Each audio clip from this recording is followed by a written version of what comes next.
Hello, my dear champions. Welcome back to my channel, Teaching Expert. Today, I'm back with another knowledgeable and interesting video, which is based on the chapter The Mughal Empire. तो guys आज मैंने ऐसे कुछ अपना chapter का name ऐसे present किया है।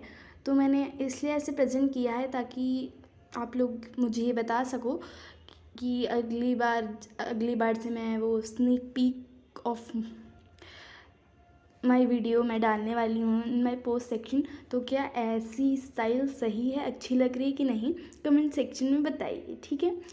तो चलिए आज मुग़ल एम्पायर के बारे में पढ़ेंगे, बहुत ही अच्छे से पढ़ाएंगे हम। आप सिर्फ मेरे वीडियो को पूरा ध्यान से देखिए, फोकस से देखना, बस सब समझ में आ जाएगा, ठीक है।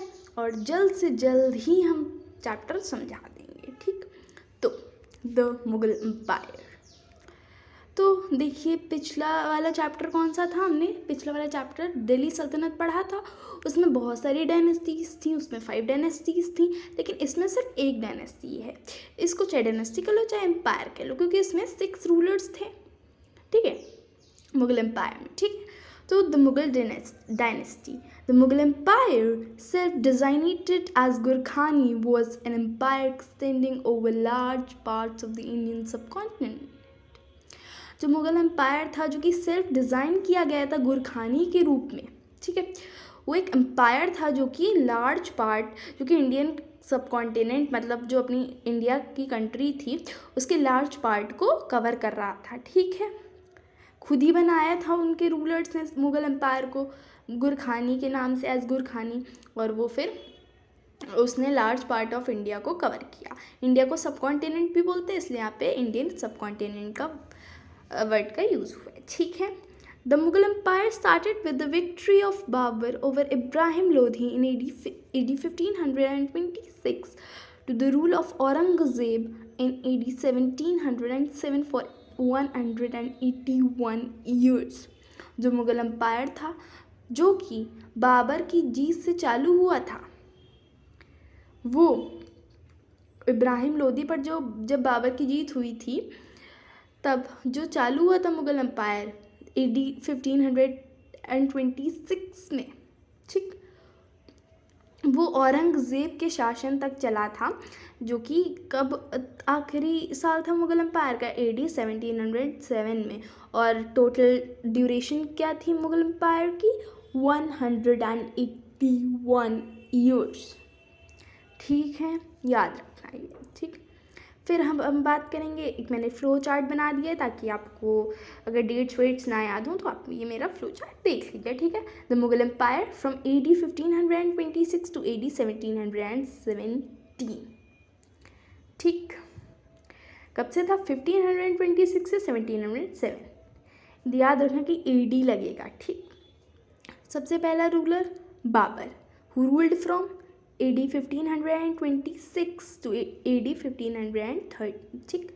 Then Humayun, who ruled from AD 1530 to AD 1556। Humayun जब रूल कर रहे थे तो उन बीच में गैप हो गया था, वो क्यों हुआ था वो भी हम आगे डिस्कस करेंगे, तो वीडियो पूरा देखिएगा, है ना। फिर third ruler is Akbar from AD 1556 to 1605. Then Jahangir, who ruled from AD 1605 to AD 1627. Then Shah Jahan, who ruled from AD 1627 to AD 1658. Then Aurangzeb, who ruled from AD 1658 to AD 1707, ठीक है। तो ये आपको dates तो हैं वो याद ही करनी पड़ेंगी, ठीक है। तो सबसे पहले बाबर, फिर हुमायूं, फिर अकबर, फिर जहांगीर, शाहजहां, औरंगज़ेब, ठीक। सबसे पहले हम बात करेंगे बाबर की, who ruled from AD 1526 to AD 1530। मतलब जो total duration of ruling period था वो कितना था, 4 years, वॉज ऑफ 4 years, ठीक। कितने साल रूल किया था, 4 years रूल किया था, ठीक है। ही was the founder of the Mughal rule and belonged to the Chagatai section of the Turkish race. He wrote his autobiography Tuzuk-i-Baburi in Turk. तो जो बाबर थे वो क्या थे, मुगल रूल के फाउंडर थे, ठीक है। और वो किससे बिलोंग करते थे, चौगताई सेक्शन के थे वो, टर्किश रेस के, ठीक।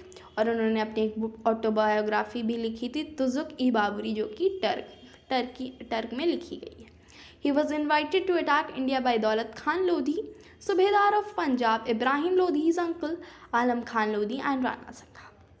जो इब्राहिम लोधी के अंकल वगैरह थे और जो सूबेदार थे पंजाब के, उन्होंने बाबर को इनवाइट किया था इंडिया पे अटैक करने के लिए। Babur was invited to attack India, किसने इन्वाइट किया था, दौलत खान लोधी ने, जो कि पंजाब के सूबेदार थे, और इब्राहिम लोधी के अंकल ने, क्योंकि तो चाचा थे या तो मामा थे ना, उनने आलम खान लोधी और राणा संघा और दौलत खान ने किनको इनवाइट किया था, बाबर को इनवाइट किया था, ठीक, अटैक करने के लिए, ठीक। बाबर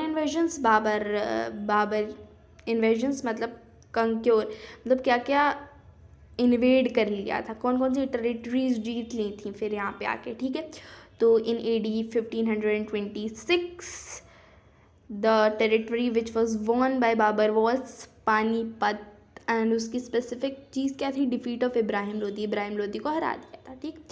इन AD 1527 he invaded Khanwa which was near Fatehpur Sikri. Khanwa जो कि फतेहपुर सीकरी के पास में था, उसको उन्होंने इन्वेड कर लिया। And the specific things are, he defeated Rana Sanga जिन्होंने बुलाया था अटैक करने के लिए, उन्हीं को हरा दिया। This victory secured Babur's position in Delhi Agra region, और ये जो जीत थी इसने बाबर की पोजीशन को दिल्ली और आगरा रीजन में सिक्योर कर लिया था, ठीक। मतलब अब दिल्ली और आगरा रीजन भी हो गया था, ठीक है। Then AD 1528 Chanderi was invaded by Babur, Chanderi जीता था, ठीक है। और इसमें क्या था, राजपूत रूलर मेदिनी राय को हराया था। फिर second ruler of the Mughal empire Humayun, ठीक है। अब दूसरे शहंशाह कौन, हुमायूं, जिन्होंने कब से कब तक रूल किया, फ्रॉम AD 1530 टू AD 1556, ठीक। Humayun succeeded Babur to the throne at Agra, he divided the Mughal territories with his 3 brothers. जो हुमायूं थे उन्होंने, मतलब बाबर के बाद जो हुमायूं आए सिंहासन पे आगरा में, और उन्होंने जो मुगल टेरिटरीज थी उनको आपस में 3 भाइयों में बांट लिया। He constructed a grand acropolis in Delhi known as Din Panah, और उन्होंने एक ग्रैंड एक्रोपोलिस बनवाया, मतलब बेसिकली एक सिटी, एक हिल पे, मतलब एक सिटी एक ऊंचाई पे बनवाई, जिसे दीन पन्हा कहते हैं दिल्ली में, वो बनवाया, ठीक। एक ग्रैंड सिटी हाइट, ठीक है, हुमायूं ने बनवाई, ठीक। दीन पनाह जिसे कहते हैं, याद रखना, ठीक है। He was defeated by Sher Shah Suri in successive battles in Chausa 1539 and Bilgram 1540, और फिर वो शेर शाह सूरी से हार गए सक्सेसिव बैटल में, आगे के बैटल में। चौसा में 1539 में आ रहे और बिलग्राम में 1540 में हार गए। Defeat at Kannauj compelled Humayun to leave India, और जो कन्नौज में हार हुई थी उसने हुमायूं को फोर्स कर दिया इंडिया छोड़ने के लिए। He fled to the refugee of Safavid empire in Persia, और वो कहाँ पे भाग गए, वो सफाविद एम्पायर के रिफ्यूजी, एज ए रिफ्यूजी वो चले गए इन पर्शिया में जो था एम्पायर है ना, जहाँ पे जो पर्शियन किंग थे शाह तहमस, उन्होंने मुगल का वेलकम किया और उनको एक रॉयल विजिटर की तरह ट्रीट किया। He defeated the forces of Sikandar Shah Suri and occupied Agra and Delhi in 1555। फिर जो थे हुमायूं, उन्होंने फिर सिकंदर शाह सूरी की फोर्सेस को हरा दिया और आगरा और दिल्ली फिर से ऑक्यूपाई कर लिया 1555 में। अब शेर शाह सूरी के बारे में पढ़ लेते, जिन्होंने हुमायूं को हराया था। जिसकी वजह से जो गैप हुआ था हुमायूं के रूलिंग पीरियड में, है ना। तो शेरशाह सूरी ने AD 1540 से AD 1545 तक रूल किया था। और ये हम बात ज़रूर बता दें कि जो शेरशाह सूरी थे वो मुग़ल अम्पायर में इंक्लूडेड नहीं थे। उन्होंने अपनी एक नई डायनेस्टी स्टार्ट करी थी, अपना एक नया एम्पायर स्टार्ट किया था, सुर एम्पायर।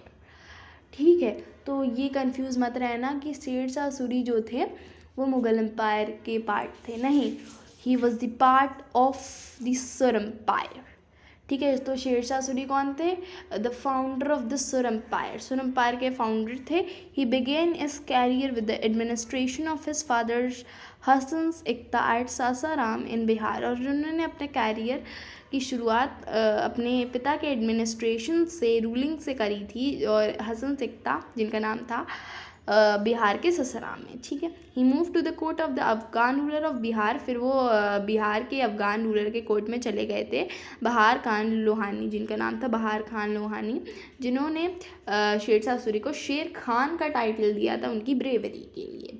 अब रिस्टोरेशन ऑफ हुमायूं AD 1555, पे 6 गलती से लिख गया है, 1555। ठीक है, वैसे ठीक भी है ना। तो अब हुमायूं का रिस्टोरेशन, क्योंकि अगर हुमायूं का रिस्टोरेशन ना होता तो फिर मुग़ल एम्पायर वहीं का वहीं रुक जाता। ठीक है, तो with the help of a Nobel officer Bairam Khan, Humayun defeated the weak rulers of the Sur dynasty and took control over Agra and Delhi in AD 1555।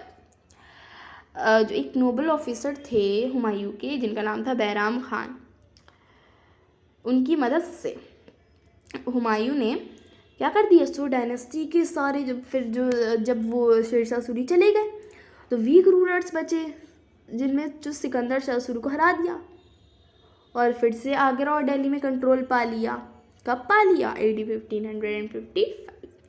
फिर 1 साल और रूल किया। फिर अब बात आती है one of the greatest ruler of the Mughal empire, Akbar, जिनका नाम बहुत सुना जाता है। ठीक है, अकबर, जिन्होंने कब तक रूल किया, from AD 1556 to AD 1605। He was born at Amarkot in the palace of Rajput chieftain Rana Virsil in 1542। वो कहाँ पे पैदा हुए थे? अमरकोट में पैदा हुए थे।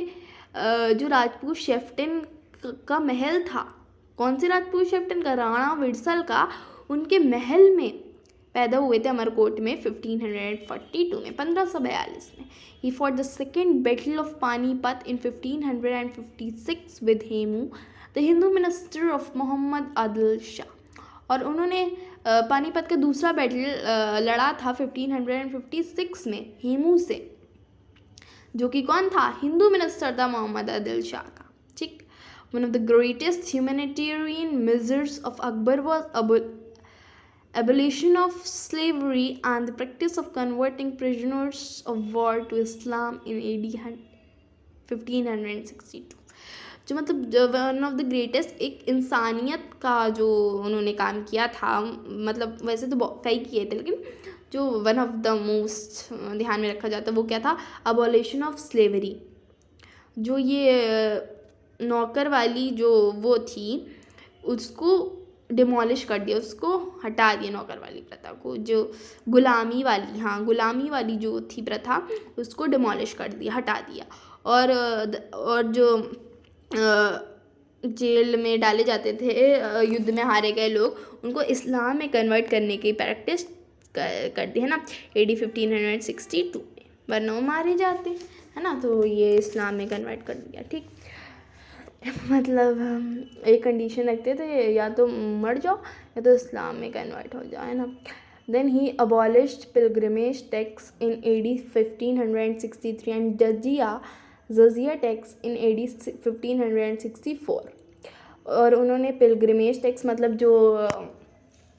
जो पिलग्रिमेज टैक्स जो कि ज़्यादातर हिंदुओं पे लगता था, है ना, अपने तीर्थ स्थानों को विज़िट करने के लिए, उसको भी हटा दिया इन्होंने। AD 1563 में, और जजिया टैक्स को भी हटा दिया 1564।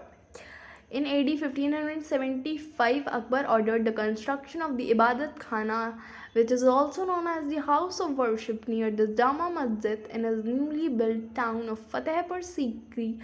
Abdul Qadir Badayuni and Abul Fazl were the principal debaters. Both had been trained by Abul Fazl's father, Sheikh Mubarak. ठीक, AD 1575 में अकबर ने इबादत खाने का कंस्ट्रक्शन को ऑर्डर दिया, मतलब इबादत खाना बनवाने का हुक्म दिया, जिसे हाउस ऑफ वर्शिप भी कहा जाता है, जामा मस्जिद के पास में बनवाने का हुक्म दिया अपने newly build town Fatehpur Sikri में। और जो अब्दुल कादिर बदायूनी थे और जो अबुल फजल थे, वो प्रिंसिपल डिबेटर्स थे अकबर के कोर्ट के, और दोनों को ही अबुल फजल के फादर अबुल फजल के पिता शेख मुबारक ने ट्रेन किया था। The conquest of Akbar. अब अकबर ने क्या क्या कंक्योर किया? सो इन 1561 ही कंक्योर्ड मालवा। द स्पेसिफिक क्या है इसमें? The ruler of Malwa was बज बहादुर, ठीक है, उनको कंक्योर किया। फिर 1567 में चित्तौर कंक्योर किया उन्होंने। The storming of fortress of Chittor, जो महल था चित्तौर का, उसकी जो स्टॉर्मिंग थी, उसको जो हिलाव था, वो one of the most famous military feats है अकबर का, ठीक है। और राणा उदय सिंह उसके रूलर थे। किसके रूलर थे? चित्तौर के, ठीक, उनको भी हरा दिया। फिर 1572 से 1573 में उन्होंने गुजरात को जीतने का युद्ध किया था, जिसमें भी वो जीत गए थे, ठीक है, गुजरात को भी कंक्योर कर लिया था। और स्पेसिफिक क्या था? Akbar built the famous Buland Darwaza at Fatehpur Sikri in commemoration of this victory. और इस जीत की खुशी में अकबर ने क्या बुलंद दरवाज़ा बनवाया फतेहपुर सीकरी में। फिर 1576 में बैटल ऑफ हल्दी घाटी, ठीक, हल्दी घाटी को जीता था उन्होंने इस बैटल में Rana Pratap the son of Uday Singh of Mewar. Rana Pratap जो कि उदय सिंह के बेटे थे, उदय सिंह जो कि मेवाड़ के थे, उनके बेटे थे, वह सीवियरली डिफीटेड, वो बहुत बुरी तरीके से हारे थे मुग़ल आर्मी से, जो कि मान सिंह के अंडर में थी और आसफ़ खान के अंडर में उस समय। फिर 1592 में अकबर ने उड़ीसा जीते, अकबर ने उड़ीसा को कंक्योर किया। The Mughal army was led by मान सिंह, और इसमें जो मुग़ल आर्मी थी उसको किसने लेड किया था? मान सिंह ने। फिर इन 1595 ही कंक्योर्ड खंदर, और ये इसका स्पेसिफिक क्या है? The Mughal army in this battle was commanded by Abdul Rahim Khan Khanan. और इस बार जो मुग़ल आर्मी थी वो कौन कमांड कर रहा था? अब्दुल रहीम खान खानन। फिर 1601 में अकबर ने असरगढ़ कंक्योर किया। The capture of Asirgarh mark the climax of Akbar's career of conquest. और जो अकबर के कैरियर था कंक्वेस्ट का, उसका जो क्लाइमेक्स था वो कैप्चर ऑफ असरगढ़ था, ठीक है। Following the foot steps of Chandragupta Vikramaditya of the Gupta period, Akbar maintained a court of 9 distinguished person who were known as, मतलब जो हमारे चंद्रगुप्त विक्रमादित्य थे राजा गुप्ता पीरियड के, उनके नक्शे कदम पर चलते हुए अकबर ने 9 अलग अलग लोगों का कोर्ट मेंटेन करा, जिन्हें क्या कहा जाता था? 9 ज्वेल्स या फिर नवरत्न, और उनके बारे में हम पढ़ेंगे। 9 ज्वेल्स, पहला नाम है अब्दुल रहीम, got the title of Khane Khana by Akbar. He was a celebrated Hindi scholar. He translated Babarnama into Persian language. He wrote 2 books on astrology, Kheta Khotukama and Dhavishth Yogavali. जो अब्दुल रहीम थे, उनको कौन सा title मिला? खाने खाना का title मिला अकबर के द्वारा, और वो एक सेलिब्रेटेड हिंदी स्कॉलर थे, और उन्होंने बाबरनामा और जो बाबरनामा को जो पर्शियन लैंग्वेज में ट्रांसलेट किया और उन्होंने 2 बुक्स लिखी थी। एक लिखी थी एस्ट्रोलॉजी के ऊपर और एक लिखी थी खेता खतुकामा और द्वाविष्ट योगावली के ऊपर। ठीक है। फिर Abul Fazal, he was known for the authorship of Akbarnama and Ain-i-Akbari, और वो अकबरनामा और एनी अकबरी की ऑथरशिप के लिए जाने जाते थे। मतलब ही was the author of Akbarnama and any Akbari, मतलब उन्होंने अकबरनामा और एनी अकबरी लिखी थी। अब बीरबल, अकबर बीरबल सीरियल भी आया था, है ना, बिग मैजिक पे आता था, है ना। Birbal original name was Mahesh Das. जो बीरबल थे उनका ओरिजिनल नाम क्या था? Mahesh Das. He was in charge of administration of justice at the royal court, और वो किसके इंचार्ज थे? वो जो न्याय जो रॉयल कोर्ट था उसमें न्याय दिलाने के, एडमिनिस्ट्रेशन के वो इंचार्ज थे। He died fighting with the Yousafzai tribe on the north west frontier of India. और वो यूसुफ फजाई ट्राइब से लड़ते लड़ते क्या नॉर्थ वेस्ट फ्रंटियर जो था इंडिया में वहीं मर गए। ठीक है। फिर कौन है? फिर Faizi, he was a poet he was poet who is credited with the translation of Lilavati into Persian, और उन्होंने जो लीलावती को किस में ट्रांसलेट किया था? पर्शियन में। ठीक।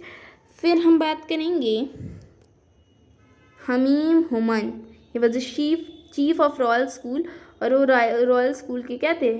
चीफ थे। ठीक है। फिर हम बात करेंगे राजा मानसिंह की। A great Rajput general of Akbar, एक ग्रेट राजपूत जनरल थे अकबर के। मतलब ये शायद जोधा बेगम के भाई थे, है ना, शायद हाँ जोधा बेगम के भाई थे ना। Credited with defeating Maharana Pratap, और इन्होंने महाराणा प्रताप को हराया था हल्दी घाटी के बैटल में, और अफगान्स को भी हराया था। ठीक। मुल्ला दो पियाजा, एक सूफी थे, शेख मुबारक दिमाग थे अकबर के महजर के पीछे। ठीक। तानसेन को कौन नहीं जानता? ही वॉज नोन एज संगीत सम्राट, अभी भी जाने जाते हैं, संगीत सम्राट के नाम से जाने जाते थे। ही was a court singer of Akbar, वो अकबर के कोर्ट सिंगर थे। टोडरमल, ही was known for his expertise in land revenue matters, मतलब जो टोडरमल थे वो लैंड रेवेन्यू मैटर्स में बहुत ही एक्सपर्ट थे। He evolved a land revenue system which was followed not only by Sher Shah and Akbar, और उन्होंने एक लैंड रेवेन्यू सिस्टम चालू किया जो कि शेर शाह और अकबर ही नहीं फॉलो करते थे बल्कि मराठा भी फॉलो करते थे। ठीक। फिर हम बात करेंगे fourth ruler of the Mughal empire की, जो कि हैं Jahangir, who ruled from AD 1605 to AD 1627. He conquered Ahmednagar in 1617 under Prince Khurram, who was rewarded with the title Shah Jahan. Jahangir ने अहमदनगर को 1617 में कंक्योर करा था, जीता था प्रिंस खुर्रम के अंडर, मतलब प्रिंस खुर्रम अंडर थे, जिन्हें कौन सा टाइटल दिया गया था? शाहजहां, जो अगले रूलर थे। ही मैरिड मेहर उन निसा, लेटर टाइटल्ड एज नूर जहां। जहांगीर ने नूर जहां से शादी करी, मेहर उन निसा से शादी करी थी, जिन्हें बाद में नूर जहां कहने लग गए। Who was an accomplish lady, जो कि ये बहुत ही अकम्प्लिश लेडी थी। She is said to have been the real power behind the throne, और वो गद्दी के पीछे की रियल पावर मानी जाती हैं। In AD 1622, the Mughals lost Kandhar to the Iranian king Shah Abbas, और 1622 में मुगल्स ने कंधर लॉस्ट कर दिया और ईरानियन किंग शाह अब्बास के पास वो चला गया। ठीक है। फिर AD 1606 में जो जहांगीर के सन थे, जहांगीर का बेटा था Khusrau, revolted but was defeated and imprisoned. Khusrau ने लड़ाई करी लेकिन वो हार गया और उसको जेल हो गई। ठीक है। गुरु अर्जन देव जो कि 5वें गुरु थे, 6 के जो कि खुसरो के वेल विशर थे, वो भी बेहेडेड हो गए। ठीक है। फिर हम बात करेंगे 5वें रूलर की, शाहजहां की, जिन्होंने कब से कब तक रूल किया? From AD 1627 to AD 1658। ठीक है। He had to overcome the revolts of the Bundelas and the Afghan noble named Khani Jahan Lodhi. उन्हें जो लड़ाइयाँ चली थी बुंदेलास की और अफगान नोबल की, उस लड़ाई से ओवरकम करना था, नेम्ड खानी जहान लोधी। और अफगान नोबल खानी जहान लोधी से जो भी लड़ाई चल रही थी उनसे उनको ओवरकम करना था, बाहर निकलना था, ठीक है। Foreign travellers Bernier Tavernier and मोनार्की visited his court, he reimposed pilgrimage tax, he revived the jagirdari system. और जो फॉरेन ट्रैवलर्स थे बेर्नियर टावर्नियर और जो मोनार्की, उन्होंने वो लोग उनके कोर्ट में आए और उन्होंने दोबारा से पिलग्रिमेज टैक्स इम्पोज करना चालू कर दिया और उन्होंने दोबारा से जागीरदारी सिस्टम चालू कर दिया। ही कंक्योर्ड अहमदनगर इन 1633, है ना। अहमदनगर शायद फिर से चला गया हो तो दोबारा कंक्योर किया था अहमदनगर 1633 में, विच वॉज अंडर फतेह खान, जो कि फतेह खान के अंडर में था, ठीक है। Other Deccan states like Bijapur, Golconda, Khandesh, बेराट, Telangana and Daulatabad came under Mughal rule. और दूसरे जो डेक्कन स्टेट थे जैसे कि बीजापुर हुआ, गोलकोंडा, खानदेश, बेराट, तेलंगाना, दौलताबाद, ये भी मुगल रूल में आ गए। मतलब इनको भी कंक्योर कर लिया किसने, शाहजहाँ ने, ठीक है। ये याद कर लेना, बीजापुर, गोलकोंडा, खानदेश, बेराट, तेलंगाना और Daulatabad. Aurangzeb was appointed the first viceroy of Deccan. और शाहजहाँ ने औरंगज़ेब को फर्स्ट वाइसरॉय के रूप में अपॉइंट करा था दक्कन के। Shahjahan also expelled Portuguese from Hooghly as they were abusing trading privileges, ठीक है। जो शाहजहाँ थे उन्होंने पोर्टुगीज को एक्सपेल कर दिया, बाहर निकाल दिया था, क्योंकि हुगली से, क्योंकि वो ट्रेडिंग प्रिविलेजेस का फ़ायदा उठाए थे, उनको अब्यूज़ कर रहे थे, है ना, मतलब उनकी बेइज्जती कर रहे थे प्रिविलेजेस की। Kamran was also annex during his region. और जो कामरान था वो भी उनके रीजन में एनेक्स कर लिया, मतलब वो भी उन्हें जीत लिया था, ठीक है। फिर औरंगज़ेब जिन्होंने AD 1658 से 1707 तक रूल किया था, he was the third son of Shahjahan, वो शाहजहाँ के तीसरे बेटे थे।